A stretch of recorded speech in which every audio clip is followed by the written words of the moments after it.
Marvin Heemeyer built a tank. He built a tank, leveled a good portion of a previously quiet small town called Granby in the Rocky Mountains with it, then immediately gained a measure of fame because of it, and almost as immediately met an inglorious end. But here's how the story begins. Heemeyer's story, at least the interesting part, begins in Granby, a town in a high basin of the Rocky Mountains in northern Colorado. Fewer than 2,000 people live there now, and it was no bigger than that in June 2004, when Heemeyer bulldozed his way into history. More like a tank. Something is taking place in Granby. Tourism is a draw in the area, though Granby is hardly the center of it. But Rocky Mountain National Park is less than 20 miles, Denver is less than 100 miles, 160 kilometers, to the south. During the 1990s, Marvin Heemeyer owned a small welding shop in town, where he made his living repairing mufflers. He'd purchased the land on which his shop was built in 1992. Over the years, he had agreed to sell the land to a concrete company to build a plant. The negotiations hadn't been easy, and he'd been having trouble agreeing with the company on a suitable price. Marvin Heemeyer had moved to a town outside of Granby in the fall of 1991 and was running a muffler shop he had opened in Granby years earlier. By all accounts, he was a wizard as a welder. He was, by his own account, on recordings that he made in the weeks before he embarked on his tankcapade, a successful business owner. He was happy, snowmobiling with his friends, hot tubbing at his cabin and working hard at his shop. But as any small business owner in any small town anywhere in America will tell you, the red tape can be a bear. And Granby had its share of red tape. Heemeyer found himself at odds with others in the community, both in government and outside of it, after buying some land at auction. He was upset that a batch plant was built next to his muffler shop. Then he tried to get an easement for a sewer line. Heemeyer wasn't willing to pay a good deal of money to tie into the existing sewer line, and the problems that caused with the town government bloomed into a multi-year disagreement. In 2001, the city approved the construction of a concrete plant, zoning the land next to Heemeyer's for use. Heemeyer was furious, as he'd used the land for the past 9 years as a shortcut between his home and his shop. He petitioned the city to have the property rezoned to prevent the construction of the plant, but he was rejected on multiple occasions. So, in early 2003, Marvin Heemeyer decided he had had enough. A few years earlier, he had purchased a bulldozer with the intention of using it to create an alternative route to his muffler shop. Now, however, it would serve a new purpose as his weapon of destruction, the Killdozer. Over the course of about a year and a half, Marvin Heemeyer customized his Komatsu D355A bulldozer for his Rampage. He added armored plates, covering most of the cabin, engine, and parts of the tracks. He'd created the armor himself, using a concrete mix poured between sheets of steel. As the armor covered much of the cabin, a video camera was mounted on the exterior for visibility. Inside the makeshift cockpit were 2 monitors on which Heemeyer could observe his destruction.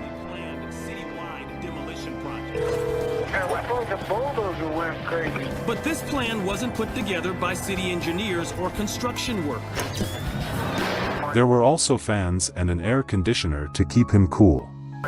Just received a 911 call reporting that there is an out-of-control bulldozer. It's the brainchild of an angry man with a grudge against a lot of local people and businesses.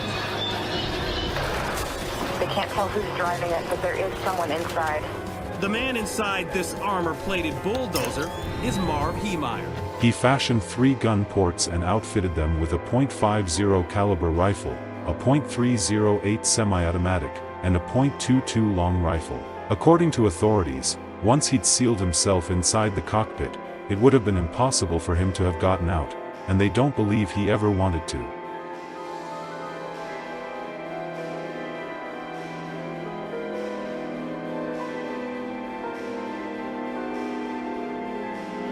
Heemeyer wrecks buildings and vehicles one after another.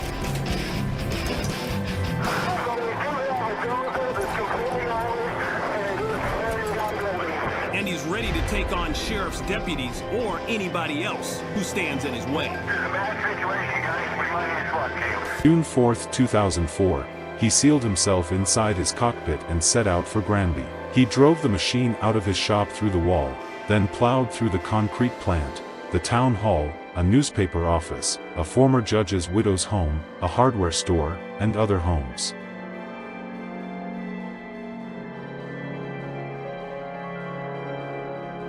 Authorities later realized that every building that had been bulldozed had some connection to Heemeyer and his lengthy battle against the zoning committee. During the rampage, law enforcement tried to stop Heemeyer and his dozer with volleys of gunfire. What type do you need? The biggest officer ammunition he has. Inside is So we do have a dozer that's completely armored and it is carrying one building. Nothing worked. Heemeyer, with powerful rifles mounted inside the tank, shot at police and at least one of his rival business owners. He aimed his guns at propane tanks and fired, apparently trying to set off a major explosion, with what could have been a great loss of life. He plowed down buildings with people still in them. Others gathered in the streets to watch the odd spectacle. For 2 hours and 7 minutes, Marvin Heemeyer and his Killdozer pummeled through the town, damaging 13 buildings and knocking out gas services to City Hall. Such a panic ensued that the governor considered authorizing the National Guard to attack with Apache helicopters and an anti-tank missile. The attacks were in place and, had Heemeyer not wedged himself in the basement of a store, they would have been carried out. As Marvin Heemeyer attempted to bulldoze Gamble's hardware store, he accidentally got the Killdozer stuck in the foundation. With the end clearly in sight, Heemeyer killed himself with a gunshot to the head in his cockpit, determined to avoid capture and leave the world on his own terms. The wrecking spree went on for some 90 minutes, but miraculously, despite the machine's made name and Heemeyer's best if ultimately inept efforts, no one was killed. No one, that is, except Heemeyer, who took his own life not long after his not quite lethal weapon bogged down in the middle of raising Gamble's hardware store. After hours of trying to get into the stalled-out dozer, police finally cut through a steel door and pulled out Heemeyer's body in the darkened morning hours of June 5th. This is 9 News Saturday morning. Officials in Grand County say the man who was behind the wheel in a bulldozer rampage is dead. Good morning, everyone. Welcome to 9 News Saturday morning. It's June 5th. I'm Cheryl Preheim. And I'm Greg Moss. Thanks for joining us today. The sheriff in Granby says that Marvin Heemeyer was behind the wheel during a 90-minute rampage in that fortified bulldozer. It started just after 3 o'clock on yesterday afternoon in the town of Granby. That's about 50 miles northwest of Denver. This is video from Sky 9. It shows where the armored bulldozer ended up stuck inside a warehouse-type building.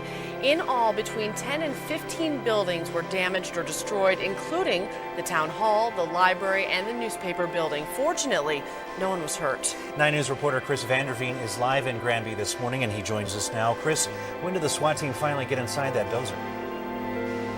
Greg, it took a considerable amount of time. Early this morning at 2 a.m., they finally got in. Keep in mind, Jefferson County Bomb Squad first tried to get this thing open with small explosives at around 9:30. First time didn't work. Second time didn't work. The third time they used small explosives, they actually noticed what they thought was to be a door. They then used an acetylene torch to open up that door, and they finally got in to find Marvin Heemeyer inside. Now, this was a very long night, obviously, that followed a very chaotic day.